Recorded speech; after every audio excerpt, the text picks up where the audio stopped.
민수야, 엄마가 쓰러졌어. 치료비 300만 원만 빌려줄 수 있니? 전화 너머로 차갑게 돌아온 대답. 엄마한테 돈 쓰는 게 아까워요. 엄마는 저한테 뭘 해주실 수 있어요? 며칠 뒤 이웃이 보여준 사진. 민수가 장모 앞에서 외제차 키를 내밀며 환하게 웃고 있었습니다.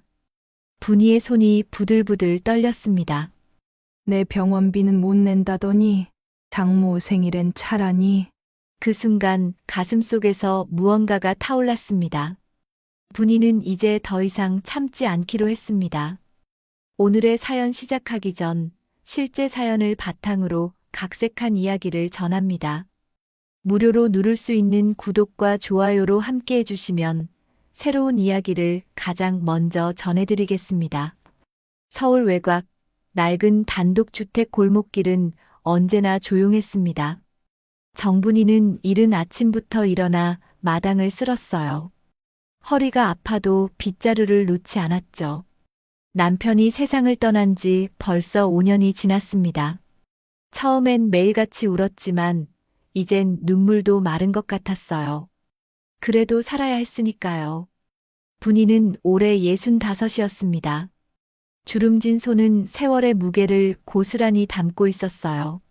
매일 아침 시장에 나가 좌판을 벌이거나 식당 설거지를 하며 근근히 생계를 이어갔습니다.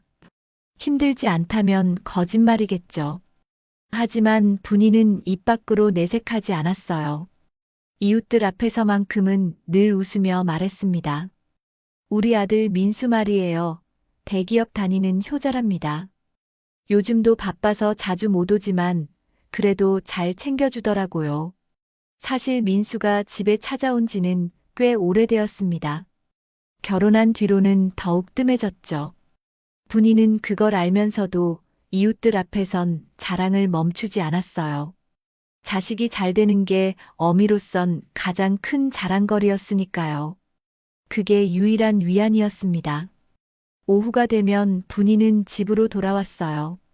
텅 빈 집 안은 언제나 쓸쓸했습니다. 냉장고에서 반찬통을 꺼내 혼자 밥상을 차렸죠. 김치 한 접시, 된장찌개 한 그릇이 전부였어요. 식탁에 앉아 숟가락을 들면 문득 남편 생각이 났습니다. 그리고 민수 생각도요. 민수야, 밥은 먹었니? 혼잣말이 입 밖으로 새어나왔어요. 대답은 없었습니다. 텅 빈 집 안에는 분이의 목소리만 맴돌았죠. 밥을 먹다 말고 숟가락을 내려놓았습니다. 입맛이 없었어요.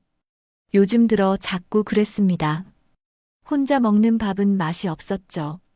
저녁이 되면 분이는 방에 앉아 텔레비전을 켰어요. 드라마를 보면서도 마음 한구석은 허전했습니다.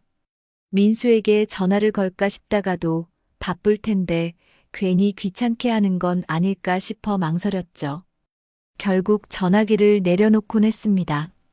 그래도 내 피부치 하나 있으니 괜찮아. 스스로를 다독이는 말이었어요. 하지만 그 말이 진심인지는 분이 본인도 확신하지 못했습니다. 가슴 한편이 자꾸만 허전했거든요. 민수가 보고 싶었어요. 얼굴이라도 보고 싶었죠. 하지만 먼저 연락하긴 싫었습니다. 효자라고 자랑한 자신이 부끄러워질까 봐요. 밤이 깊어지면 분이는 이불을 덮고 누웠어요. 천장을 바라보며 생각에 잠겼습니다. 민수는 지금 뭘 하고 있을까요? 잘 지내고 있을까요? 며느리는 착한가요? 손주라도 생기면 좋을 텐데 그런 소식도 없었어요. 물어보고 싶었지만 그럴 용기가 나지 않았습니다. 다음 날 아침 분이는 또다시 시장으로 향했어요. 좌판을 펼치고 손님을 기다렸죠. 옆자리 아주머니가 말을 걸었습니다. 분이 씨, 요즘 아들은 안 보이네요? 바쁘죠 뭐. 대기업 다니면 할 일이 많잖아요. 그래도 가끔은 얼굴 보여야지. 효자라면서요? 분이는 억지로 웃었어요. 가슴 한구석이 쓰렸지만 내색하지 않았습니다. 이웃들 앞에선 늘 강한 척했어요. 약한 모습을 보이고 싶지 않았거든요. 하지만 집으로 돌아오면 이야기가 달랐습니다. 혼자 있을 땐 가면을 벗을 수 있었어요. 식탁에 앉아 또다시 혼자 밥을 먹었죠. 김치를 씹으며 생각했습니다. 민수가 언제쯤 찾아올까요? 아니, 찾아오긴 할까요? 분이는 알고 있었어요. 민수가 점점 멀어지고 있다는 걸요. 결혼 후로 더욱 그랬습니다.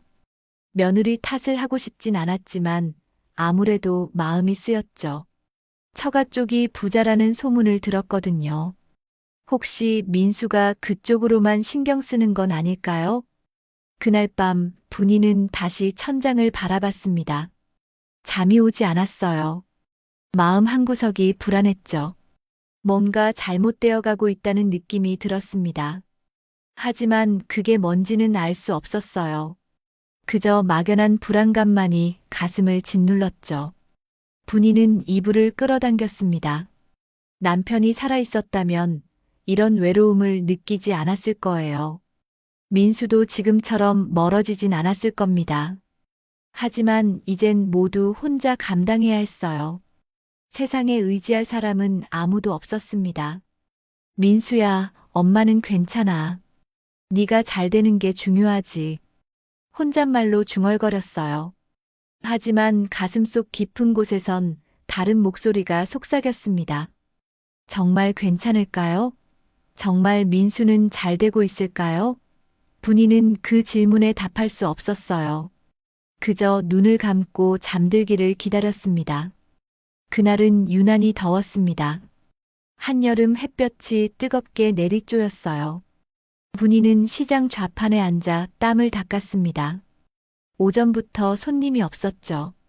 옆자리 아주머니들은 수다를 떨고 있었지만 분이는 말을 섞을 기운조차 없었어요. 분이 씨, 얼굴이 안 좋아 보이네요. 괜찮아요?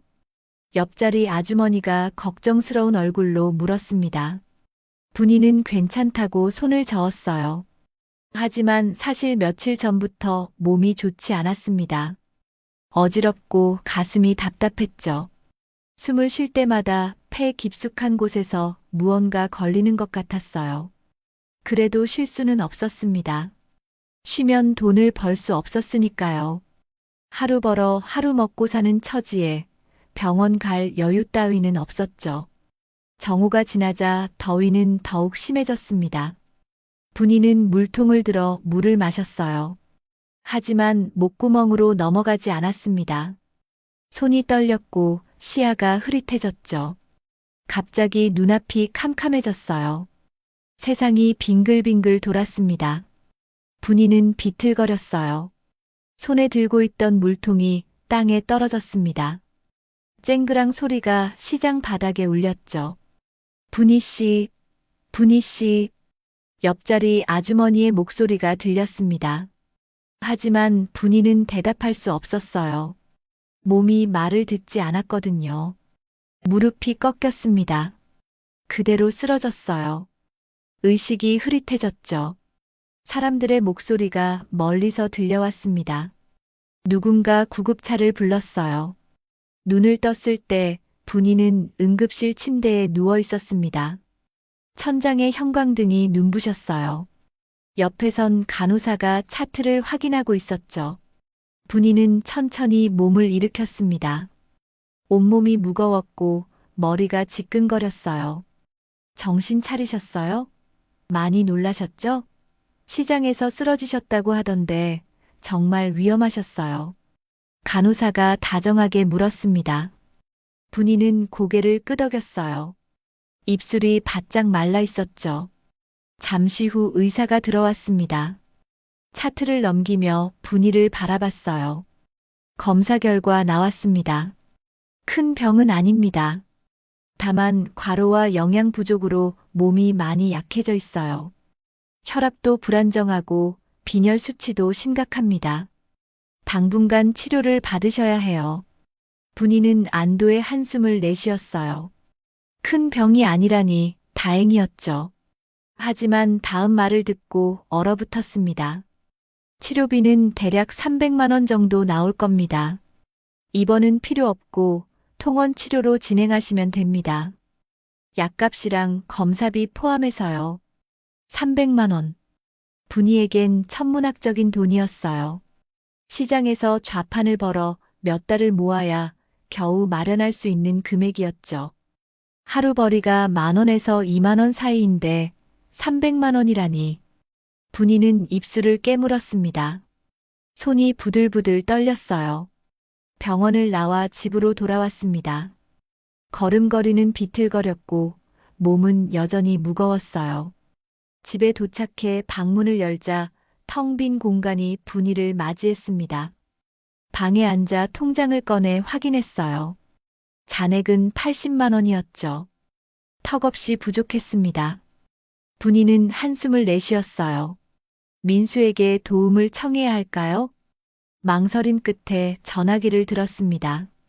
민수의 번호를 눌렀어요. 신호음이 길게 울렸죠. 한참을 기다린 끝에 민수가 받았습니다.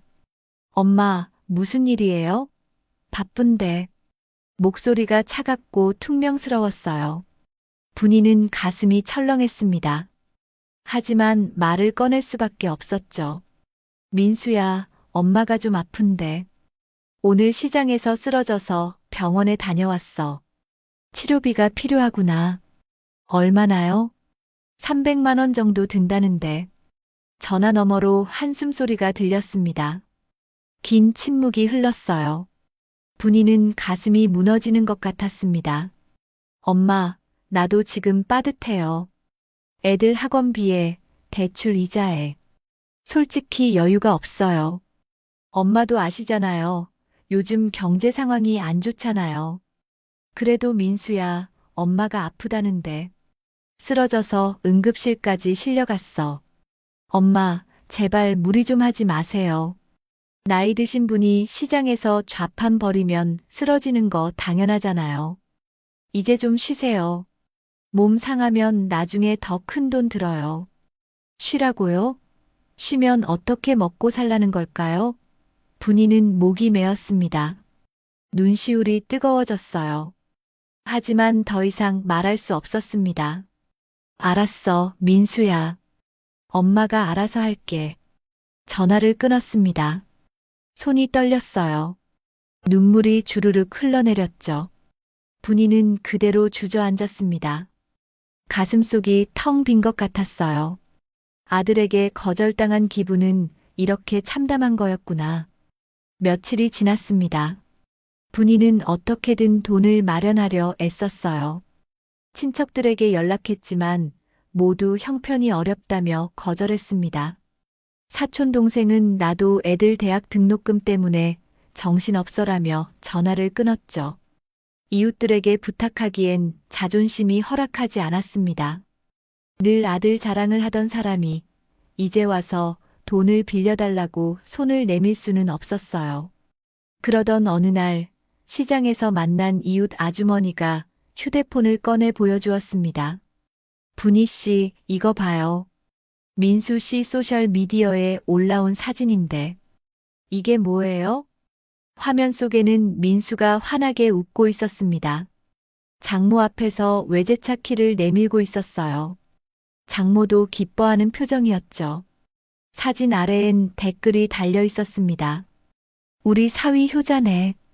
분이는 숨이 멎는 것 같았어요. 손이 부들부들 떨렸습니다. 민수가 장모에게 외제차를 선물했다고요? 엄마 병원비는 못 낸다더니 300만 원도 없다더니 외제차는 어떻게 샀단 말인가요? 그 돈이면 병원비는 물론이고 몇 달치 생활비도 충분히 될 텐데. 분이 씨, 괜찮아요? 얼굴이 새하얘졌어요. 이웃 아주머니가 걱정스럽게 물었습니다.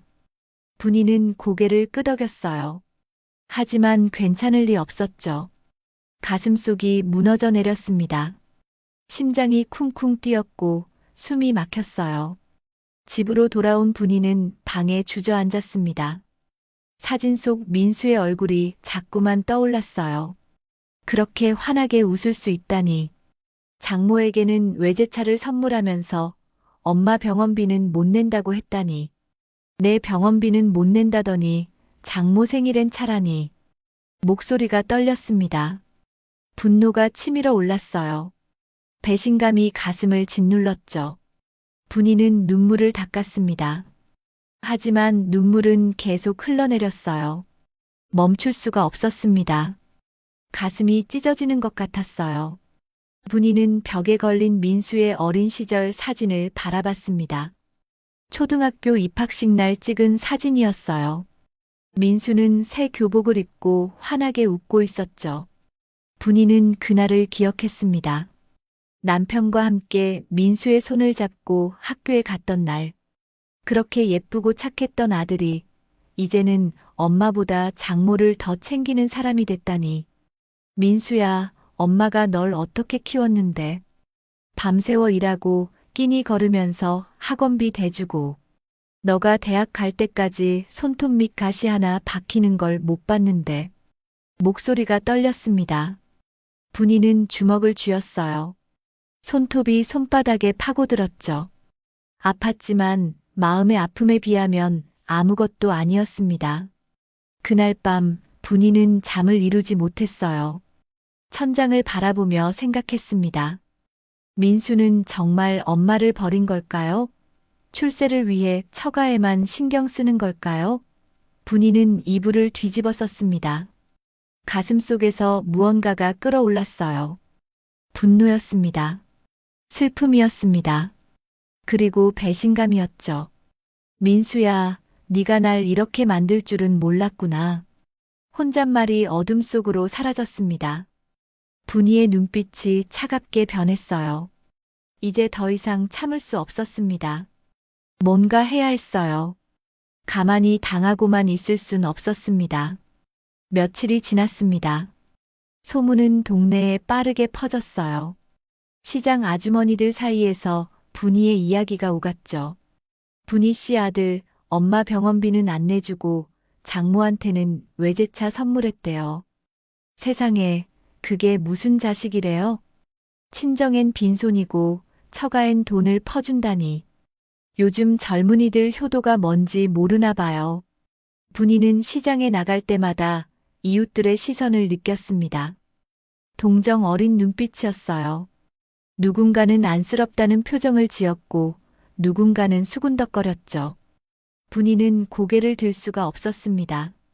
늘 아들 자랑을 하던 자신이 부끄러웠어요. 효자라고 떠들고 다녔는데 알고 보니 엄마는 내팽개치고 장모만 챙기는 아들이었다니. 그날 오후 분이는 집에서 설거지를 하고 있었습니다. 현관문이 열리는 소리가 들렸어요. 며느리였습니다. 며느리 지연은 명품 가방을 들고 들어왔죠. 화장도 짙게 했고 옷차림도 화려했어요. 분이는 물기 묻은 손을 앞치마에 닦으며 며느리를 맞이했습니다. 왔니? 민수는 안 왔니? 지연은 대답도 없이 거실 소파에 털썩 앉았습니다. 가방을 소파 위에 던지듯 놓았어요. 분이는 주방으로 가서 물을 따라왔습니다. 물 좀 마시겠니? 그랬어요. 지연은 퉁명스럽게 대답했습니다. 그리고는 분이를 쏘아보듯 바라봤어요. 어머님, 요즘 동네에서 소문 엄청 나던데요? 우리 오빠 욕먹게 만들려고 작정하신 거예요? 무슨 소리니? 내가 언제? 어머님이 시장에서 입 털어서 동네방네 소문 난 거 다 알아요. 오빠가 병원비 안 내줬다고, 장모한테만 잘한다고. 맨날 떠들고 다니시잖아요. 그건 사실이잖아. 민수가 날 도와주지 않았어. 지연은 비웃듯이 코웃음을 쳤습니다. 분이는 가슴이 철렁했어요. 사실이긴 한데요. 그걸 왜 남들한테 다 떠들고 다녀요? 창피한 줄도 모르세요? 우리 체면은 생각 안 하시고. 체면? 내가 쓰러져서 응급실 실려갔는데 체면이 문제니? 어머님, 솔직히 말씀드릴게요. 저희 아빠 거래처 덕분에 오빠가 승진했어요. 지금 회사에서 과장 자리 유지하는 것도 다 저희 아빠 덕분이라고요. 그러니까 장인 어른한테 잘하는 거 당연한 거 아니에요? 그럼 나는? 날 낳아준 엄마는 아무것도 아니란 말이니? 어머님도 알잖아요. 세상이 그렇게 돌아간다는 거. 힘 있는 사람한테 잘해야 살아남는 거예요. 장인어른이 회사에 한마디만 하면 오빠는 끝이에요. 그런데 어머님한테 300만 원 드린다고 뭐가 달라져요? 분이는 숨이 막혔습니다. 며느리의 말 한마디 한마디가 날카로운 칼처럼 가슴을 찔렀어요. 그래도 엄마인데. 엄마는 엄마고 현실은 현실이죠. 어머님, 지금은 이해 좀 해주세요. 오빠 출세하면 나중에 어머님도 편하게 모실 수 있잖아요. 지금은 참으셔야 해요. 언제까지 참으라는 거니? 오빠가 안정될 때까지요. 임원 되면 여유 생기잖아요. 그때 가서 효도하면 되죠, 뭐. 지연은 일어서며 가방을 집어들었습니다. 그리고는 현관으로 향했어요. 분이는 떨리는 목소리로 물었습니다. 민수는 이 사실을 알고 있니? 지연은 현관문 손잡이를 잡고 돌아봤습니다. 입가에 비웃음이 걸려 있었어요. 당연히 알죠. 오빤 제 말이면 다 들어요. 어머님보다 저를 더 중요하게 생각하니까요. 그럼 전 가볼게요. 문이 쾅 닫혔습니다. 분이는 그 자리에 멍하니 서 있었어요. 다리에 힘이 풀렸습니다. 소파에 주저앉았죠. 온몸이 떨렸습니다. 그날 저녁 분이는 민수에게 전화를 걸었습니다. 며느리가 한 말이 정말인지 확인하고 싶었어요. 민수가 받았습니다. 엄마, 또 뭐예요? 바쁘다니까요. 목소리부터 짜증이 묻어났습니다. 분이는 가슴이 철렁했어요. 민수야, 오늘 지연이가 다녀갔어. 그 애가 한 말이 정말이니? 장인어른 거래처 때문에 네가 승진했다는 말. 그게 뭐 어때서요? 회사 생활이 원래 그런 거예요. 실력만으로 되는 줄 알아요? 인맥이에요, 인맥. 엄마는 세상 물정을 너무 모르시네. 그럼 엄마 병원비는 왜 못 내준 거니? 민수가 크게 한숨을 쉬었습니다. 전화 너머로 짜증 섞인 목소리가 들려왔어요. 엄마, 솔직히 말할게요. 지금 엄마한테 300만 원 쓰는 게 아까워요. 그 돈으로 장모님께 선물 하나 더 드리는 게 제 미래에 훨씬 도움이 된다고요. 이해해요? 뭐라고? 네가 지금 무슨 소릴? 엄마는 지금 저한테 뭘 해주실 수 있어요? 아무것도 없잖아요. 그냥 늙어서 돈이나 축내고. 근데 장인어른은 달라요. 회사에서 제 미래를 좌지우지할 수 있는 분이라고요. 분이는 숨이 막혔습니다. 이게 정말 자기 아들이 하는 말인가요? 민수야, 엄마가 널 어떻게 키웠는데? 밤새워 일하고. 그거 제가 부탁했어요? 엄마가 알아서 키운 거잖아요. 그건 부모 의무고요. 그걸 갖고 맨날 은혜 갚으라고 하면 어떡해요? 솔직히 엄마 요즘 시대에 그런 식으로 자식 올가매는 거 시대착오적이에요. 민수야. 그리고 엄마 동네에 소문내는 거 진짜 그만하세요. 제 직장 상사들도 다 알게 생겼어요. 창피해서 못 살겠다고요. 엄마 때문에 제가 회사에서 무시당하면 어떡하려고 그래요? 제발 조용히 좀 살아요. 조용히 살라고? 엄마가 쓰러져서 병원에 실려갔는데, 그러니까 몸 관리 좀 하시라고요. 나이 들면 아픈 거 당연한 거 아니에요? 시장에서 좌판 그만 버리고 집에서 쉬시면 안 쓰러지죠. 제발 제 발목 좀 잡지 마세요. 발목을 잡다니, 넌 지금. 엄마, 저 진짜 바빠요. 장인어른이랑 저녁 약속 있어서 가봐야 해요. 끊을게요. 민수야, 민수야. 전화가 끊어졌습니다. 분이는 전화기를 손에 쥔 채 멍하니 앉아 있었어요. 민수의 목소리가 귓가에 맴돌았습니다. 차갑고 무정했던 그 목소리. 엄마를 짐덩어리 취급하던 그 말투. 분이는 벽에 걸린 민수의 사진을 바라봤습니다. 대학 졸업식 날 찍은 사진이었어요. 민수는 학사모를 쓰고 환하게 웃고 있었죠. 분이는 그날을 기억했습니다. 얼마나 자랑스러웠는지, 얼마나 기뻤는지.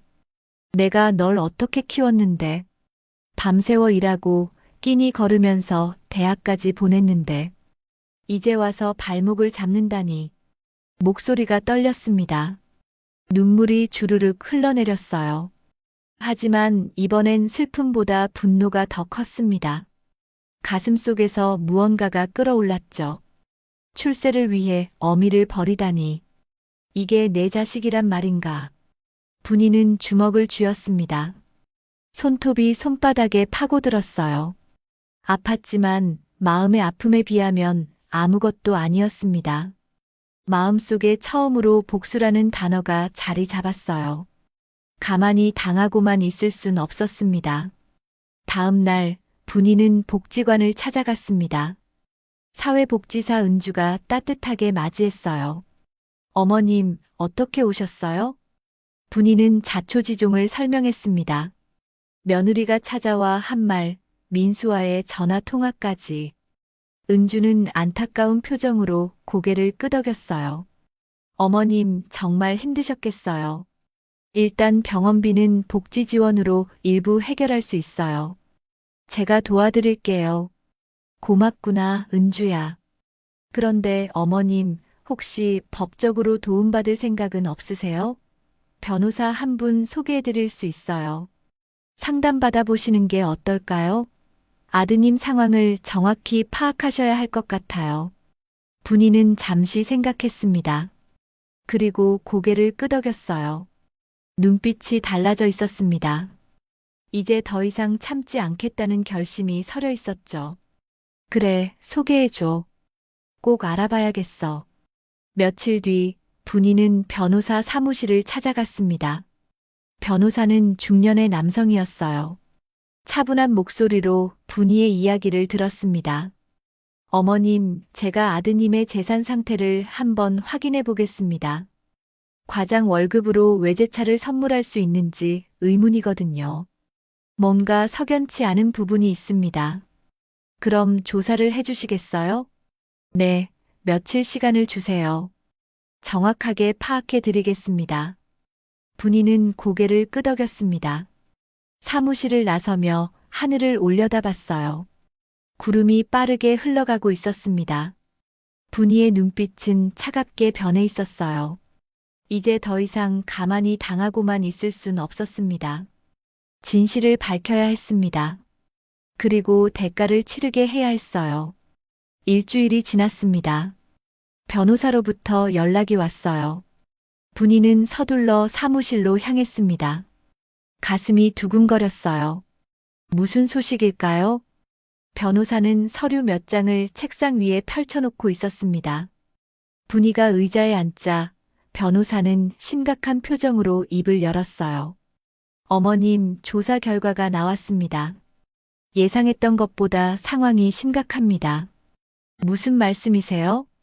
민수 씨의 계좌 내역을 확인했는데요. 과장 월급으로는 설명이 안 되는 큰 금액들이 들어오고 나갔습니다. 특히 장모 쪽 회사 계좌와 빈번하게 거래가 이루어졌어요. 분이는 숨을 죽이고 들었습니다. 변호사는 서류를 가리키며 계속 설명했어요. 여기 보시면 매달 500만 원에서 1000만 원씩 입금되고 있습니다. 그리고 그 돈이 다시 장모 쪽 계좌로 일부 빠져나가고 있어요. 이건 명백히 이상한 거래 흐름입니다. 정상적인 업무 대금이라고 보기엔 금액이 너무 큽니다. 그럼 민수가 회사 돈을 빼돌린 건가요? 가능성이 매우 높습니다. 민수 씨가 담당하는 부서가 대외 거래를 맡고 있는데 장인어른 회사가 그 거래처 중 하나거든요. 계약서상의 금액과 실제 이체된 금액에 차이가 있습니다. 그 차액이 민수 씨 개인 계좌로 들어온 뒤 다시 장모 쪽으로 흘러간 거예요. 분이는 머리가 어지러웠습니다. 민수가 회사 돈을 횡령하고 있다니. 출세를 위해 처가에 잘 보이려고 범죄까지 저지르고 있다니. 그럼 민수는 어떻게 되는 건가요? 이 정도면 횡령과 배임 혐의로 형사처벌을 받을 수 있습니다. 회사에서 알게 되면 징계는 물론이고 고소까지 당할 수 있어요.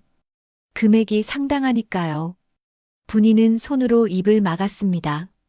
눈물이 주르륵 흘러내렸어요. 아들이 범죄자가 될 수도 있다니. 변호사님, 그럼 이걸 어떻게 해야 하나요?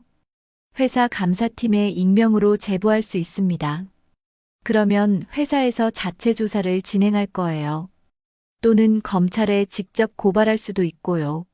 하지만 어머님께서 결정하셔야 합니다. 분이는 고개를 떨궜습니다. 손이 떨렸어요. 아들을 고발한다는 게 쉬운 일은 아니었죠. 하지만 민수의 차갑던 목소리가 떠올랐습니다. 엄마한테 돈 쓰는 게 아까워요. 발목 좀 잡지 마세요. 그 말들이 가슴을 후볐어요. 좀 더 생각해 보겠습니다. 천천히 생각하세요. 하지만 어머님, 한 가지 명심하세요. 지금 민수 씨를 막지 않으면 더 큰 범죄로 이어질 수 있습니다. 그리고 결국엔 들통날 거예요. 그때는 더 큰 대가를 치르게 됩니다. 분이는 고개를 끄덕였습니다. 사무실을 나서며 거리를 걸었어요. 생각에 잠겼습니다. 민수는 어쩌다 이렇게 됐을까요? 착하고 정직했던 아들이 이제는 범죄자가 되어 있다니. 집으로 돌아오는 길, 분이는 복지관에 들렀습니다. 은주를 만나 이야기를 나누고 싶었어요. 은주는 따뜻한 차를 내오며 분이의 손을 잡아주었습니다. 어머님, 많이 힘드시죠? 은주야, 난 어떻게 해야 할까? 민수가 회사 돈을 빼돌렸대. 횡령이라는데. 은주는 놀란 표정을 지었습니다. 그리고는 분이의 손을 꼭 잡았어요. 어머님, 이건 심각한 문제예요. 민수 씨를 지금 막지 않으면 정말 큰일 날 수 있어요. 그래도 내 자식인데. 내가 신고하면 민수는 감옥에 갈 수도 있어. 어머님, 진짜 사랑이 뭘까요? 지금 민수 씨가 잘못된 길로 가고 있는데 그걸 보고만 있는 게 사랑일까요? 아니면 아프더라도 바로잡아주는 게 사랑일까요? 분이는 눈물을 닦았습니다. 은주의 말이 맞았어요. 이대로 놔두면 민수는 돌이킬 수 없는 길로 가게 될 거예요. 은주야, 민수가 엄마한테 한 말 있잖아. 엄마는 아무것도 해줄 수 없다고. 발목 잡지 말라고. 그 말이 자꾸 생각나. 그렇기 때문에 더 막아야 해요. 민수 씨는 지금 정신을 차려야 합니다. 누군가는 멈춰 세워야 해요. 며칠 뒤 분이는 다시 변호사를 찾아갔습니다. 밤새 고민했어요. 잠도 제대로 못 잤습니다. 하지만 결심을 굳혔어요. 눈빛이 달라져 있었습니다. 변호사님, 회사 감사팀에 제보해 주세요. 익명으로요. 확실하신 겁니까? 네, 이대로 놔둘 순 없어요. 민수가 더 깊이 빠지기 전에 막아야 합니다. 이게 엄마로서 할 수 있는 마지막 일인 것 같아요. 변호사는 고개를 끄덕였습니다. 그리고 서류를 정리하며 말했어요. 알겠습니다. 어머님 신원은 절대 보호될 겁니다. 제가 익명으로 처리하겠습니다. 고맙습니다. 일주일 뒤 민수가 다니는 회사에서 긴급 내부 감사가 시작됐습니다. 감사팀은 민수의 업무 내역을 샅샅이 조사했어요. 거래 내역, 계좌 이체 기록, 계약서, 세금 계산서 등 모든 것을 확인했죠. 민수는 처음엔 태연했습니다. 자신은 잘못한 게 없다고 생각했거든요. 장인어른이 다 알아서 처리해 줄 거라 믿었어요. 하지만 감사가 진행될수록 분위기가 심상치 않았습니다. 민수 씨, 이 거래 내역 좀 설명해 주시겠습니까? 감사팀장이 서류를 내밀었어요. 민수는 서류를 보고 얼굴이 하얗게 질렸습니다. 장모 회사로 빠져나간 돈의 기록이었죠. 이건 정상적인 거래 대금입니다. 정상적인 거래치곤 금액이 너무 큽니다. 그리고 계약서와 맞지 않는 부분도 여러 군데 있고요. 이 돈 민수 씨 개인 계좌로 먼저 들어왔다가 다시 나간 것 같은데요. 그건 장인어른께서 처리하신 부분이라. 장인어른이요? 회사 돈이 민수 씨 개인 계좌를 거쳐간 건 명백한 횡령 아닙니까? 민수는 말문이 막혔습니다. 손에 땀이 났어요. 등에서 식은 땀이 주르륵 흘러내렸죠. 감사팀장은 차갑게 말했습니다. 민수 씨, 솔직하게 말씀하시는 게 좋을 겁니다. 이건 단순한 실수가 아닙니다. 금액도 상당하고 기간도 오래됐어요. 최소 1년 이상 이런 식으로 거래가 이루어진 것 같은데요. 민수는 급히 장모에게 전화를 걸었습니다. 하지만 장모는 전화를 받지 않았어요. 문자 메시지도 읽지 않았죠. 민수는 불안해지기 시작했습니다. 손이 부들부들 떨렸어요. 저녁이 되자 민수는 장모 집으로 달려갔습니다. 현관문을 두드렸어요. 장모님, 저 민수예요. 문 좀 열어주세요. 하지만 아무 대답이 없었습니다. 집안은 조용했어요. 불도 꺼져 있었죠. 민수는 다시 전화를 걸었지만 여전히 받지 않았습니다. 다음 날 민수는 회사에서 윤리위원회에 소환됐습니다. 회의실에는 감사팀장과 임원들이 차갑게 앉아 있었어요. 민수는 떨리는 다리로 들어갔습니다. 민수 씨, 조사 결과 심각한 문제들이 발견됐습니다. 회사 자금이 부적절하게 사용된 정황이 명백합니다. 총액이 2억 원이 넘습니다. 저는 잘못한 게 없습니다. 장인어른께서 시키신 대로. 장인어른 이야기는 그만하시죠. 돈은 민수 씨 계좌를 거쳐갔습니다. 민수 씨 본인의 책임입니다. 민수는 식은땀을 흘렸습니다. 회의실을 나와 다시 장모에게 전화를 걸었어요. 이번엔 받았습니다. 장모님, 회사에서 감사가 나왔어요. 저 큰일 났어요. 도와주셔야 해요. 전화 너머로 장모의 차갑고 침착한 목소리가 들렸습니다. 전혀 당황한 기색이 없었어요. 민수 씨, 그건 민수 씨가 개인적으로 잘못한 일이죠. 우리 집안과는 무관합니다. 네. 뭐라고요? 장모님께서 시키신 거잖아요. 증거가 있나요? 우리는 정상적인 거래만 했을 뿐입니다. 민수 씨가 개인적으로 회사 돈을 빼돌린 거지 우리와는 상관없어요. 앞으로 연락하지 마세요. 뚝. 전화가 끊어졌습니다. 민수는 멍하니 서 있었어요. 손에서 전화기가 떨어졌습니다. 바닥에 부딪혀 액정이 깨졌죠. 그제야 깨달았습니다. 장모가 자신을 희생양으로 삼아버렸다는 것을요. 처음부터 계획된 일이었다는 것을요. 내가 이용당한 거야? 처음부터? 민수는 복도 바닥에 주저앉았습니다. 차갑고 딱딱한 바닥이었어요. 세상이 무너지는 것 같았습니다. 출세를 위해 처가에 잘 보이려고 했던 모든 노력이 수포로 돌아갔죠. 아니, 독이 되어 자신에게 돌아왔습니다. 민수는 고개를 떨궜습니다. 눈물이 주르륵 흘러내렸어요. 이제 어떻게 해야 할까요? 회사는 자신을 용서하지 않을 것이고 처가는 자신을 버렸습니다. 민수는 완전히 혼자가 되었어요. 며칠이 지났습니다. 회사의 감사는 점점 더 구체적으로 진행됐어요. 민수는 매일 조사실에 불려가 신문을 받았습니다. 감사팀은 하나하나 캐물었죠. 민수는 변명할 말이 없었어요. 증거는 명백했으니까요. 민수는 집에 돌아와서도 제대로 잠을 이루지 못했습니다. 지연에게 말했어요. 여보, 어떡하지? 회사에서 나한테 횡령 혐의를 씌우고 있어. 장모님이 도와주셔야 하는데 연락이 안 돼. 지연은 소파에 앉아 스마트폰만 들여다보고 있었습니다. 대답도 없었어요.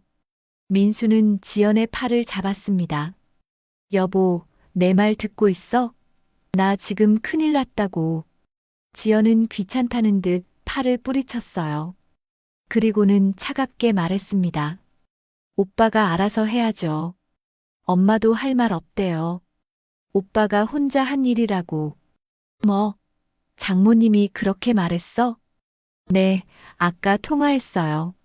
엄마 말로는 오빠가 개인적으로 욕심부려서 회사 돈 빼돌린 거래요. 우리 집안이랑은 상관없대요. 민수는 믿을 수 없었습니다. 장모뿐만 아니라 아내까지 자신을 버리는 건가요? 여보, 그게 무슨 소리야? 장모님이 시켜서 한 일인데. 너도 다 알잖아. 저는 몰라요. 오빠가 혼자 한 일이에요. 저는 아무것도 모른다고요. 지연은 일어서며 가방을 집어들었습니다. 민수는 황급히 지연을 붙잡았어요. 어디가? 지금 이 상황에 어딜 가려고? 친정에 가요. 엄마가 오라고 했어요. 오빠는 혼자 알아서 하세요. 친정? 지금 나 이렇게 힘든데 친정을 가? 오빠 때문에 우리 집안 망신당할 수 없어요. 저는 이혼도 생각 중이에요. 뭐? 이혼? 민수는 눈앞이 캄캄했습니다. 지연은 민수를 밀쳐내고 현관문을 나섰어요. 문이 쾅 닫혔습니다. 민수는 그 자리에 주저앉았어요. 온몸에 힘이 풀렸습니다. 다음 날 민수는 회사 법무팀으로 소환됐습니다. 변호사와 임원들이 앉아 있었어요. 테이블 위에는 두툼한 서류 뭉치가 놓여 있었죠. 민수 씨, 회사는 민수 씨를 횡령과 배임 혐의로 고소하기로 결정했습니다. 금액이 2억 원이 넘고 기간도 1년 이상입니다. 이건 명백한 범죄입니다. 저는 억울합니다. 장인어른이 시켜서. 증거를 제시하세요. 장인어른이 시켰다는 증거가 있습니까? 민수는 말문이 막혔습니다. 증거가 없었어요. 모든 거래는 민수의 이름으로 이루어졌으니까요. 통화 기록도 없었고 문자 메시지도 없었습니다. 장모는 철저하게 자신의 흔적을 지웠어요. 증거가 없으시면 민수 씨 혼자 책임지셔야 합니다. 회사는 내일 검찰에 고소장을 제출할 예정입니다. 민수는 회의실을 나왔습니다. 다리가 후들거렸어요. 복도를 걷는데 동료들이 수군거렸습니다. 저 사람 횡령했대. 2억 원이나 빼돌렸다던데. 처가 좋다고 설치더니 결국 젖골랐네. 민수는 귀를 막고 싶었습니다. 하지만 목소리는 계속 들려왔어요. 사무실로 돌아와 책상에 앉았습니다. 서랍을 열어 가족 사진을 꺼냈어요. 지연과 아이들이 웃고 있는 사진이었죠. 이제 이 가족도 깨지는 건가요? 그때 휴대폰이 울렸습니다. 장모였어요. 민수는 떨리는 손으로 전화를 받았습니다. 장모님. 전화 너머로 장모의 차갑고 단호한 목소리가 들렸습니다. 민수 씨, 내일 변호사들이랑 기자 앞에서 발표할 겁니다. 민수 씨의 불법 행위는 전부 민수 씨 개인의 일탈이라고요. 우리 회사와는 무관하다고 명확히 할 거예요. 장모님, 그러시면 안 됩니다. 장모님이 시키신 일이잖아요. 증거가 있나요? 없으면 입 닥치세요. 민수 씨 혼자 욕심부려서 회사 돈 빼돌린 거예요. 당사자만 책임지면 됩니다. 장모님, 제발요. 저 아이들도 있고 가족도 있어요. 그건 민수 씨가 알아서 하실 일이죠. 우리 지연이는 이미 이혼 준비 들어갔어요. 민수 씨 같은 범죄자랑 우리 딸 묶어둘 수 없으니까요. 장모님. 전화가 끊어졌습니다. 민수는 전화기를 책상에 내던졌어요. 화면이 산산조각 났습니다. 민수는 머리를 감싸 쥐었어요. 비명을 지르고 싶었습니다. 순간 어머니 생각이 났습니다. 병원비를 달라고 했을 때 자신이 뭐라고 했죠? 엄마한테 돈 쓰는 게 아까워요. 발목 좀 잡지 마세요. 그 말들이 귓가에 맴돌았어요. 민수는 고개를 떨궜습니다. 저녁이 되자 민수는 집으로 돌아왔습니다. 텅 빈 집이었어요. 지연은 아이들까지 데리고 친정으로 가버렸습니다. 냉장고를 열었지만 먹을 게 없었어요. 민수는 바닥에 주저앉았습니다. 나 이제 어떻게 되는 거지? 혼잣말이 허공에 흩어졌습니다. 민수는 눈물을 닦았어요. 하지만 눈물은 계속 흘러나왔습니다. 다음 날 장모 회사에서 기자회견이 열렸습니다. 장모는 깔끔한 정장을 입고 단상에 섰어요. 양쪽에는 변호사들이 앉아 있었습니다. 기자들이 카메라를 들이댔죠.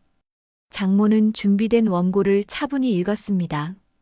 목소리는 침착하고 단호했어요. 저희 회사 거래처 담당자였던 민수 씨가 개인적으로 불법 행위를 저질렀습니다. 회사 자금을 횡령하고 저희 회사를 이용해 부당이득을 취했어요. 이는 전적으로 민수 씨 개인의 일탈이며 저희 회사와는 무관합니다. 기자 한 명이 손을 들었습니다. 하지만 민수 씨는 사장님의 사위 아닙니까? 전혀 몰랐다는 게 믿기 어려운데요. 장모는 미소를 지었습니다. 차갑고 계산된 미소였어요. 사위였습니다. 과거형이에요. 이미 이혼 절차에 들어갔습니다. 저희는 범죄자를 가족으로 둘 수 없습니다. 민수 씨의 행위를 강력히 규탄하며 법적 책임을 물을 것입니다. 변호사가 나서서 덧붙였습니다. 모든 불법 행위는 민수 씨 단독으로 이루어진 것입니다. 저희 회사는 피해자입니다. 엄정한 법적 조치를 취할 것입니다. 기자회견이 끝났습니다. 뉴스는 빠르게 퍼져나갔어요. 민수는 집에서 텔레비전으로 뉴스를 봤습니다. 장모의 얼굴이 화면에 가득 찼어요. 민수는 리모컨을 집어 던졌습니다. 텔레비전 화면이 깨졌죠. 이용당한 거야. 처음부터 끝까지 이용당한 거였어. 민수는 바닥에 쓰러졌습니다. 온몸에 힘이 없었어요. 회사는 자신을 버렸고 처가는 자신을 희생양으로 만들었으며 아내는 이혼을 준비하고 있었습니다. 이제 남은 건 아무것도 없었어요. 민수는 어머니 생각을 했습니다. 지금 어머니는 뭘 하고 계실까요? 아들이 이렇게 망가진 걸 알면 어떤 기분일까요? 민수는 전화기를 집어들었어요. 어머니 번호를 눌렀습니다. 신호음이 울렸습니다. 한참을 기다렸지만 받지 않았어요. 민수는 전화를 끊었습니다. 당연했죠. 어머니가 왜 자신의 전화를 받겠어요? 그렇게 못되게 굴었는데. 엄마, 미안해요. 정말 미안해요. 민수는 바닥에 엎드려 울었습니다. 아무도 없는 집에서 혼자서 울음을 터뜨렸어요. 가슴이 찢어지는 것 같았습니다. 모든 걸 잃었어요. 직장도, 가족도, 명예도. 그리고 무엇보다 어머니의 사랑도. 며칠이 지났습니다. 분이는 집에서 뉴스를 보고 있었어요. 장모가 기자회견을 하는 장면이 나왔습니다. 화면 속 장모는 깔끔한 정장을 입고 당당하게 서 있었어요. 민수 씨의 불법 행위는 전적으로 개인의 일탈입니다. 저희 회사와는 무관합니다. 분이는 주먹을 쥐었습니다. 저 여자가 민수를 이용하고 이제 와서 모든 책임을 민수에게 떠넘기고 있었어요. 분이는 리모컨을 꺼버렸습니다. 이대로 둘 순 없어. 분이는 결심했습니다. 더 이상 주저하지 않기로요. 변호사에게 전화를 걸었어요. 변호사님, 저 정분이입니다. 회사 감사팀에 제보하기로 한 거 있잖아요. 그것만으론 부족할 것 같아요. 어떤 말씀이십니까? 장모가 민수를 희생양으로 만들고 있어요. 이걸 세상에 알려야 해요. 지역 신문사나 기자한테도 알릴 수 있을까요? 변호사는 잠시 침묵했습니다. 그리고는 조심스럽게 말했어요. 어머님, 그건 좀 더 신중하게 생각하셔야 합니다. 언론에 알리면 민수 씨도 더 큰 타격을 받을 수 있어요. 알아요. 하지만 진실은 밝혀져야 해요. 민수가 잘못한 건 맞지만 장모 쪽도 책임이 있어요. 저 사람들이 민수를 이용해서 돈을 빼돌린 거잖아요. 알겠습니다.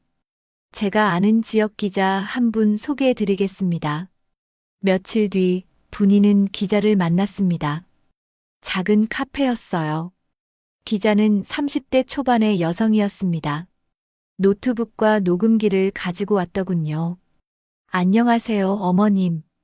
저는 지역신문 취재부 김 기자입니다. 안녕하세요. 분이는 떨리는 손으로 물을 마셨습니다. 기자는 다정하게 말했어요. 편하게 말씀해 주세요. 어머님께서 하시고 싶은 이야기 들려주시면 됩니다. 분이는 깊게 숨을 들이쉬었습니다. 그리고 천천히 이야기를 시작했어요. 민수가 어떻게 변해갔는지, 병원비를 거절당한 일, 며느리와 민수가 자신을 무시한 일, 장모가 민수를 이용한 정황들까지 모든 걸 이야기했습니다. 기자는 고개를 끄덕이며 메모했어요. 때로는 안타까운 표정을 지었죠. 어머님, 이 이야기를 세상에 알리시려는 이유가 뭔가요? 분이는 잠시 생각했습니다. 그리고 단호하게 대답했어요.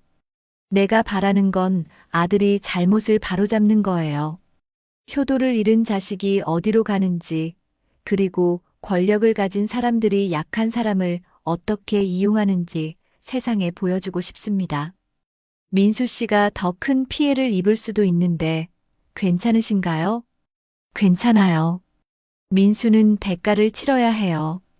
하지만 장모 쪽도 책임을 져야 한다고 생각해요. 민수만 희생양이 되어선 안 됩니다. 기자는 고개를 끄덕였습니다. 그리고 녹음기를 끄며 말했어요. 어머님, 용기 있는 결정이십니다. 기사 나가면 많은 관심을 받을 겁니다. 준비되셨죠? 네, 준비됐어요. 일주일 뒤 기사가 나왔습니다. 지역신문 일면에 큰 제목으로 실렸어요. 대기업 과장 횡령 사건, 처가의 그늘. 기사에는 분이의 인터뷰와 함께 민수가 어떻게 처가에 이용당했는지, 그리고 어머니를 어떻게 대했는지 자세히 나와 있었습니다. 기사는 빠르게 퍼졌습니다. 인터넷 포털 사이트 메인에도 올라갔어요. 댓글이 수백 개씩 달렸습니다. 처가가 사위를 희생양으로 만든 거 아니에요? 어머니한테 저렇게 대하더니 결국 적골났네요. 장모 쪽도 조사해야 하는 거 아닌가요? 효도도 모르는 인간이 출세해봤자 소용없어요. 분이는 집에서 기사를 읽었습니다. 댓글도 하나하나 읽었어요. 사람들의 반응은 뜨거웠습니다. 어떤 이들은 분이를 응원했고 어떤 이들은 민수를 비난했죠. 분이는 복잡한 심정이었어요. 그날 저녁 복지관 은주에게서 전화가 왔습니다. 어머님, 기사 봤어요.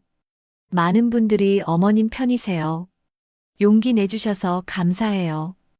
은주야, 내가 잘한 건지 모르겠어. 민수가 더 힘들어질 것 같아서. 어머님, 진실을 밝히신 거예요. 이제 세상 사람들이 알게 됐어요. 장모 쪽도 조사받을 가능성이 높아졌고요. 그래야 하는데. 며칠 뒤 변호사에게서 연락이 왔습니다. 회사 감사팀이 장모 쪽 회사도 함께 조사하기로 했다는 소식이었어요. 기사가 나간 뒤 여론이 들끓자 회사도 더 이상 방관할 수 없었던 거죠. 어머님, 검찰도 움직이고 있습니다. 장모 쪽 계좌 추적을 시작했어요. 민수 씨만 처벌받는 게 아니라 공범 관계가 있는지 확인하는 중입니다. 다행이네요. 어머님께서 용기 내주신 덕분입니다. 분이는 전화를 끊고 창밖을 바라봤습니다. 하늘이 맑았어요. 구름 한 점 없이 파랗게 개어 있었죠. 민수야, 엄마는 네가 제대로 된 처벌을 받기를 바라는 게 아니야. 네가 진실 속에서 뉘우치고 다시 일어서길 바라는 거야. 혼잣말이 바람에 실려 날아갔습니다. 분이는 이제 피해자가 아니었어요. 진실을 드러내는 증인이 되었습니다.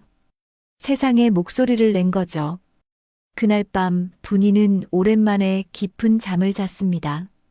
꿈을 꿨어요. 남편이 나와서 말했습니다. 여보, 잘했어. 당신이 옳았어. 꿈속에서 분이는 울었어요. 남편의 품에 안겨 한참을 울었습니다. 다음 날 아침 분이는 일찍 일어났습니다. 시장에 나갈 준비를 했어요. 거울을 보니 얼굴이 한결 가벼워 보였습니다. 오랜만에 느끼는 평온함이었어요. 시장으로 가는 길 이웃들이 분이를 알아봤습니다. 기사를 본 거예요. 분이 씨, 기사 봤어요. 정말 대단하세요. 힘내세요. 우리가 응원할게요. 분이는 고개를 끄덕이며 감사 인사를 했습니다. 가슴이 따뜻해졌어요. 혼자가 아니었습니다. 많은 사람들이 응원하고 있었어요. 좌판을 펼치고 앉았습니다. 손님들이 하나둘 찾아왔어요. 어떤 할머니는 분이의 손을 꼭 잡아주었습니다. 힘내요, 분이 씨. 당신이 옳았어요. 분이는 눈물이 났지만 웃으며 대답했어요. 고맙습니다. 해가 중천에 떴습니다. 분이는 하늘을 올려다봤어요. 구름이 천천히 흘러가고 있었습니다. 이제 시작이었어요. 민수의 재판이 남아있고 장모 쪽 조사도 진행 중이었습니다. 하지만 분이는 더 이상 두렵지 않았어요. 진실을 말했고 세상은 들어주었으니까요. 2달이 흘렀습니다. 민수의 재판 날짜가 잡혔어요. 법원 앞에는 기자들이 모여 있었습니다. 분이의 인터뷰 기사 이후로 이 사건은 사회적으로 큰 관심을 받았거든요. 분이는 법정에 들어갔습니다. 방청석에 앉았어요. 민수가 들어왔습니다. 죄수복을 입고 수갑을 찬 채였죠. 얼굴은 더욱 헬쑥해져 있었어요. 민수는 방청석을 둘러보다 분이와 눈이 마주쳤습니다. 고개를 숙였어요. 재판장이 입장했습니다. 재판이 시작됐죠. 검사가 일어서서 기소 내용을 낭독했어요. 피고인 민수는 2020년부터 2022년까지 약 2년간 회사 자금 총 2억 3천만 원을 횡령했습니다. 거래처를 통해 부당 이득을 취했고 회사에 막대한 손해를 입혔습니다. 민수의 변호사가 일어섰습니다. 국선 변호인이었어요. 민수는 이미 돈이 없었으니까요. 피고인은 처가의 압력에 의해 어쩔 수 없이 범행을 저질렀습니다. 주도적인 역할을 한 것이 아닙니다. 검사가 반박했습니다. 하지만 모든 거래는 피고인 명의로 이루어졌습니다. 피고인이 직접 회사 자금을 빼돌렸고 개인 계좌를 거쳐갔습니다. 이는 명백한 횡령입니다. 재판은 계속 진행됐습니다. 증인들이 나왔어요. 회사 감사팀장이 증언했습니다. 민수 씨는 업무상 위치를 이용해 조직적으로 자금을 빼돌렸습니다. 계약서를 조작하고 허위 세금 계산서를 발행했습니다. 민수는 고개를 떨구고 있었어요. 변명할 말이 없었습니다. 그때 검사가 새로운 증거를 제출했습니다. 재판장님, 최근 조사 결과 장모 쪽 회사 계좌에서도 의심스러운 거래 내역이 발견됐습니다. 민수 씨가 빼돌린 돈의 일부가 장모 쪽으로 흘러간 정황이 있습니다. 방청석이 술렁거렸습니다. 분이는 숨을 죽이고 들었어요. 하지만 장모 쪽에서는 이를 정상적인 거래 대금이라고 주장하고 있습니다. 현재 추가 조사가 진행 중입니다. 재판장이 말했습니다. 그 부분은 별도 조사를 통해 확인하도록 하겠습니다. 오늘은 피고인 민수의 혐의에 대해서만 다루겠습니다. 휴정 시간이 되었습니다. 분이는 복도로 나왔어요. 창밖을 바라봤습니다. 그때 누군가 다가왔어요. 돌아보니 장모였습니다. 장모는 고급스러운 정장을 입고 있었어요. 옆에는 변호사가 서 있었죠. 장모가 차갑게 말했습니다. 분이 씨, 괜한 일 벌이셨네요. 기자한테 떠들어서 뭐가 달라졌어요? 분이는 장모를 똑바로 쳐다봤습니다. 진실이 밝혀지고 있잖아요. 당신들이 민수를 이용한 거 이제 다 드러나고 있어요. 증거가 있나요? 우리는 정상적인 거래만 했을 뿐이에요. 민수 씨가 개인적으로 욕심부려서 회사 돈 빼돌린 거지 우리랑은 상관없어요. 장모엽 변호사가 나섰습니다. 분희 씨 명예훼손으로 고소할 수도 있습니다. 근거 없는 이야기를 언론에 퍼뜨리셨으니까요. 분희는 물러서지 않았습니다. 고소하세요. 하지만 검찰이 당신들 계좌 추적하고 있다는 거 알고 있죠? 진실은 결국 드러날 겁니다.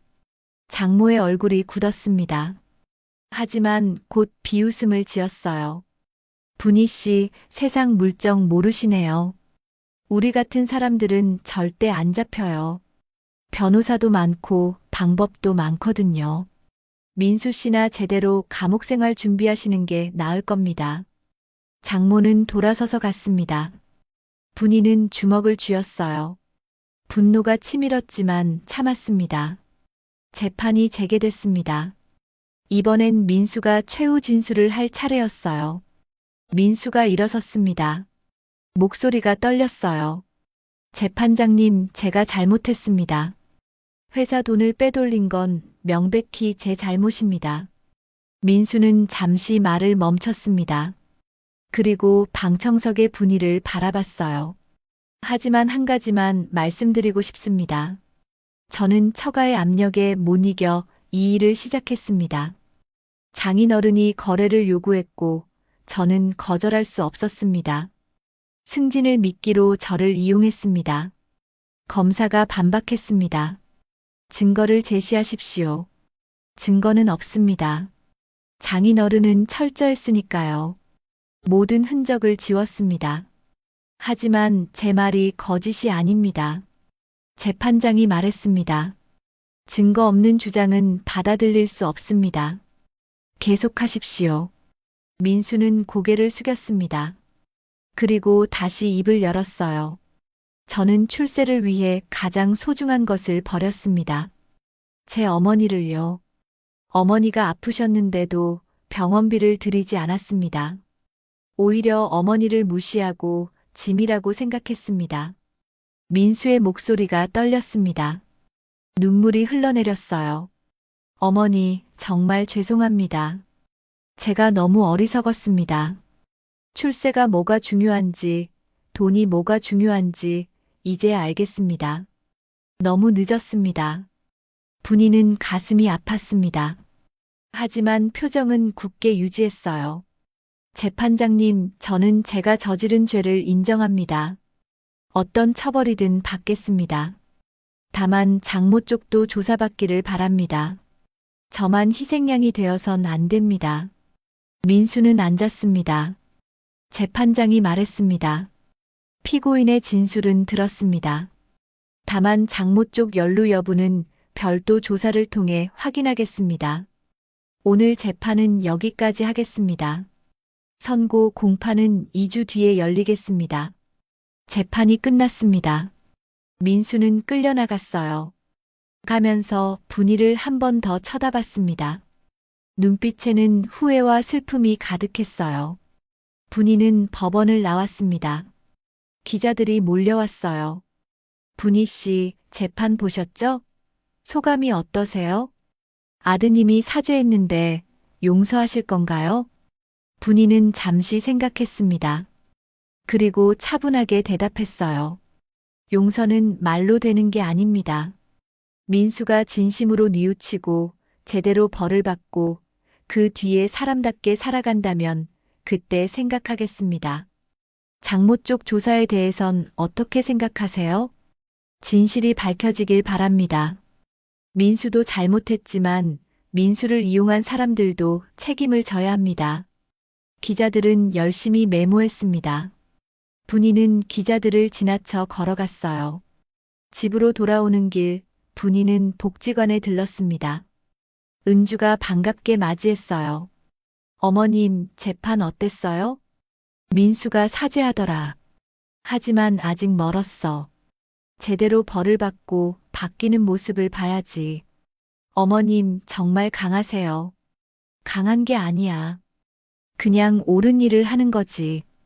은주는 분이의 손을 잡았습니다. 따뜻했어요. 어머님, 이제 어머님 인생을 사세요. 아드님한테 매달리지 마시고요. 그래, 그럴 거야. 분이는 집으로 돌아왔습니다. 방에 앉아 창밖을 바라봤어요. 해가 지고 있었습니다. 하늘이 붉게 물들었죠. 분이는 깊게 숨을 들이쉬었어요. 이제 곧 끝이 보였습니다. 민수의 선고가 나면 모든 게 마무리될 거예요. 2주가 지났습니다. 선고 공판 날이 밝았어요. 분이는 이른 아침부터 준비했습니다. 옷을 단정히 입고 복지관 은주와 함께 법원으로 향했죠. 법정은 사람들로 가득했습니다. 기자들도 많이 왔어요. 분이는 방청석에 앉았습니다. 민수가 들어왔어요. 얼굴은 더욱 수척해져 있었습니다. 민수는 분이를 보고 고개를 숙였어요. 재판장이 입장했습니다. 모두가 일어섰죠. 재판장이 자리에 앉자 방청석도 따라 앉았습니다. 지금부터 선고를 진행하겠습니다. 재판장의 목소리가 법정에 울려 퍼졌어요. 분이는 숨을 죽이고 들었습니다.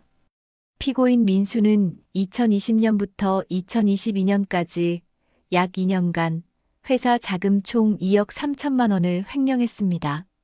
업무상 배임 및 횡령죄가 명백히 인정됩니다. 민수는 고개를 떨구고 있었어요. 피고인은 출세욕에 눈이 멀어 범행을 저질렀고 그 과정에서 가족까지 외면했습니다. 특히 병든 어머니를 방치한 점은 도덕적으로도 용납할 수 없습니다. 재판장은 잠시 멈췄습니다. 그리고 계속 말했어요.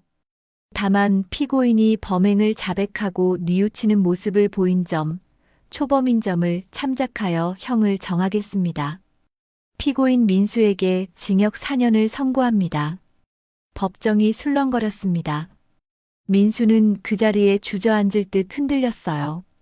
4년. 긴 시간이었습니다. 또한 회사의 손해배상금 2억 3천만 원을 지급하도록 합니다. 이상으로 선고를 마치겠습니다. 재판장이 자리에서 일어났습니다. 재판이 끝났어요. 민수는 교도관에게 끌려갔습니다. 가면서 분이를 돌아봤어요. 눈물이 흘러내리고 있었죠. 분이는 표정을 굳게 유지했습니다. 법원을 나오자 기자들이 몰려왔습니다. 분이 씨, 선고 결과 어떻게 생각하세요? 4년이면 적당하다고 보시나요?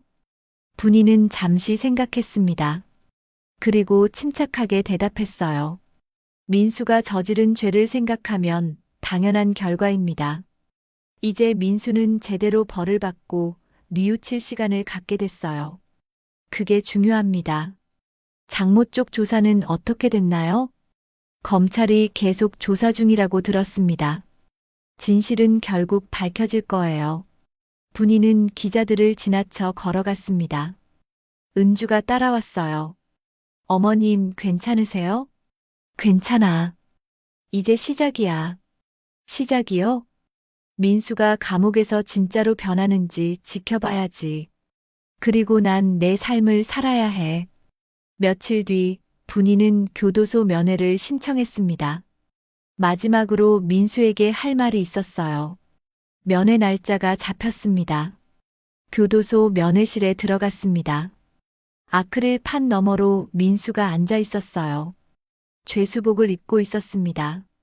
얼굴은 더욱 초췌해져 있었죠. 분이는 수화기를 들었습니다. 민수도 수화기를 들었어요. 엄마 왔어요. 그래, 왔다. 엄마, 저 4년 받았어요. 긴 시간이에요. 내가 저지른 죄를 생각하면 당연한 거다. 민수는 고개를 숙였습니다. 눈물이 뚝뚝 떨어졌어요. 엄마, 전 이제 어떻게 살아야 해요? 나오면 전과자예요. 아무도 안 받아줄 거예요. 지연이도 이혼했고 아이들도 못 봐요. 민수야, 그게 내가 선택한 길이다. 출세를 위해 가족을 버렸잖니. 이제 대가를 치르는 거야. 엄마, 전 정말 후회해요. 진심이에요. 분이는 민수를 똑바로 바라봤습니다. 그리고 단호하게 말했어요. 민수야, 용서는 말로 되는 게 아니다. 내가 여기서 제대로 반성하고 나와서 사람답게 사는 모습을 보여줘야 해. 그때 다시 생각하마. 엄마는 절 용서 안 하는 거예요? 용서하고 안 하고가 아니야. 넌 지금 내 인생에서 가장 중요한 시간을 보내고 있어. 여기서 제대로 변하지 않으면 넌 평생 그렇게 살게 될 거야. 민수는 울음을 터뜨렸습니다. 소리내어 울었어요. 분이는 가슴이 아팠지만 표정을 바꾸지 않았습니다. 민수야, 엄마는 내가 진짜로 바뀌길 바란다. 4년 뒤에 나와서 떳떳하게 살 수 있는 사람이 되길 바래. 엄마, 편지는 받아볼게. 하지만 면회는 당분간 안 올 거야. 내가 스스로 설 수 있을 때까지. 분이는 수화기를 내려놓았습니다. 민수는 아크릴판을 두드렸어요. 엄마, 엄마. 분이는 돌아보지 않고 면회실을 나왔습니다. 복도를 걸으며 눈물을 닦았어요. 가슴이 찢어지는 것 같았지만 이게 맞는 길이었습니다. 교도소를 나와 버스를 탔습니다. 창밖을 바라보며 생각했어요. 이제 자신의 삶을 살아야 할 때였습니다. 며칠 뒤 분이는 복지관을 찾아갔습니다. 은주가 반갑게 맞이했어요. 어머님, 오늘 특별한 제안이 있어요. 무슨 제안? 지역센터에서 전통 수공예 공방을 열려고 해요. 어르신들이 함께 모여서 수공예품을 만들고 판매도 하는 거예요. 어머님도 참여하시면 어떨까요? 분이는 잠시 생각했습니다. 그리고 고개를 끄덕였어요. 좋아. 해보자. 공방이 문을 열었습니다. 분이는 다른 어르신들과 함께 수공예품을 만들었어요. 손뜨개질, 자수, 매듭 공예 등. 손을 움직이며 작품을 만드는 동안 마음이 평온해졌습니다. 어르신들과 이야기를 나누며 웃었어요. 차를 마시며 수다를 떨었죠. 분이는 오랜만에 행복을 느꼈습니다. 아들에게 기대지 않아도 혼자서도 행복할 수 있다는 걸 깨달았어요. 몇 달이 지났습니다. 공방은 점점 활기를 띠었어요. 만든 수공예품을 지역 장터에서 팔았습니다. 수익금은 어르신들이 나눠 가졌죠. 많은 돈은 아니었지만 뿌듯했습니다. 어느 날 분이에게 편지가 왔습니다. 교도소에서 온 편지였어요. 민수가 보낸 거였죠.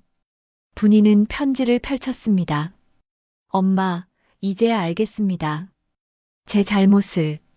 여기서 매일 반성하고 있어요. 책도 읽고 교육 프로그램도 받고 있어요. 나가면 제대로 된 사람이 되고 싶어요. 용서해 주세요. 기다리고 있겠습니다. 민수 올림. 분이는 편지를 접었습니다. 그리고 담담히 중얼거렸어요. 용서는 말로 되는 게 아니다. 내가 진심으로 바뀌면 그때 다시 생각하마. 분이는 편지를 서랍에 넣었습니다. 그리고 공방으로 향했어요. 공방에는 어르신들이 모여 있었습니다. 분이가 들어서자 환하게 웃으며 맞이했죠. 분이 씨, 오늘은 뭐 만들까요? 오늘은 손수건에 자수 놓아볼까요? 좋아요. 어르신들은 바늘을 들고 열심히 술을 놓았습니다. 분이도 함께 바느질을 했어요. 형형색색의 실이 천 위에서 춤을 췄습니다. 아름다운 꽃무늬가 만들어졌죠. 창밖으로 햇살이 들어왔습니다. 따뜻했어요. 분이는 바느질을 하며 웃었습니다. 이웃들과 함께 웃으며 수공예품을 만드는 이 순간이 행복했어요. 굴욕과 배신으로 시작된 이야기는 이제 존엄과 자립으로 끝나고 있었습니다. 분이는 더 이상 아들에게 기대지 않았어요. 스스로 서는 법을 배웠습니다. 민수는 교도소에 남았습니다. 장모도 지연도 모두에게 버림받은 채. 하지만 그게 민수가 선택한 길이었어요. 이제 민수는 그 대가를 치르고 있었습니다. 저녁이 되자 공방 문을 닫았습니다. 분이는 집으로 걸어갔어요. 하늘을 올려다봤습니다. 별이 빛나고 있었죠. 민수야, 엄마는 여기서 잘 살고 있어. 너도 거기서 제대로 반성하고 사람답게 살아라. 작은 목소리로 중얼거렸습니다. 바람이 불어왔어요. 분이의 머리카락을 흩날렸습니다. 분이는 웃으며 걸었어요. 집에 도착해 방에 앉았습니다. 창밖을 바라봤어요. 달이 밝게 떠 있었습니다. 분이는 깊게 숨을 들이쉬었어요. 마음이 평온했습니다. 이제 시작이었어요. 분이의 새로운 삶이. 아들에게 얽매이지 않는 자신만의 삶. 존엄을 되찾은 삶. 분이는 그렇게 살아갈 거예요. 당당하게, 떳떳하게. 오늘의 이야기는 효도를 잃은 아들이 결국 모든 것을 잃게 된 사연이었습니다. 가족은 언제나 우리 삶의 뿌리이자 마지막 울타리입니다. 부모의 눈물을 외면한 자식은 성공도 부도 끝내는 허무하게 사라질 뿐이지요. 여러분이라면 이런 상황에서 아들을 용서하실 건가요?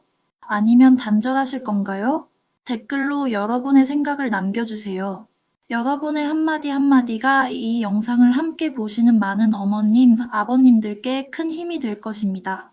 시청해주셔서 감사합니다.